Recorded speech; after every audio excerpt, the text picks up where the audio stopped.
According to a report released by UK-based charity Debt Justice last week, African governments owe 3 times more debt to Western private lenders than to China, and are charged double the interest. The report said just 12% of African governments' external debt is owed to Chinese lenders compared to 35% owed to Western private lenders, citing calculations based on World Bank data. It added that the average interest rate on private loans is 5%, compared to 2.7% on loans from Chinese public and private lenders. African experts said the debt trap narrative exploited by the West against China is nothing but claptrap. The debt trap issue has always been a political slander. A third of African debt is owed to asset managers, private banks, and all that. But interestingly, the West has loudmouthed.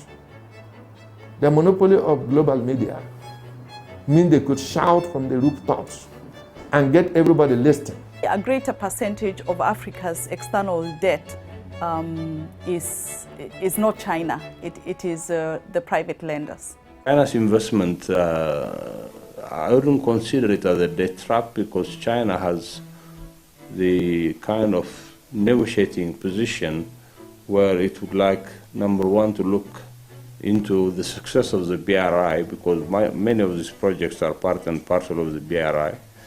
Meanwhile, experts said China's support for Africa has been clearly impactful. China has done quite a lot in terms of coming to a common agreement with over 19 countries in Africa, reaching a common understanding on how they are going to pursue debt relief for the same. We are seeing connectivity.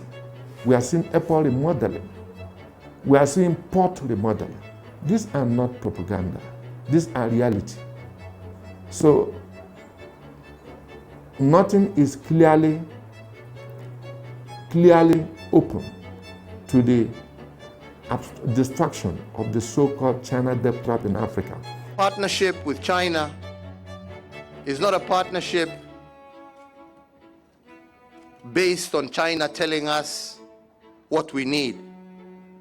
It is a partnership of friends working together to meet Kenya's social economic agenda. And China was there when we asked for partnership in developing it. They were there ready to walk with us hand in hand. And that indeed is what you call a friend. We do not need lectures about what we need. We need partners to help us achieve what we require.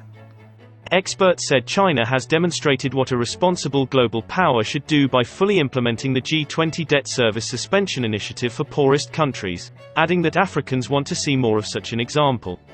We want to see this example, even though African debt is more with the West, both their former state institutions and the private financial institutions.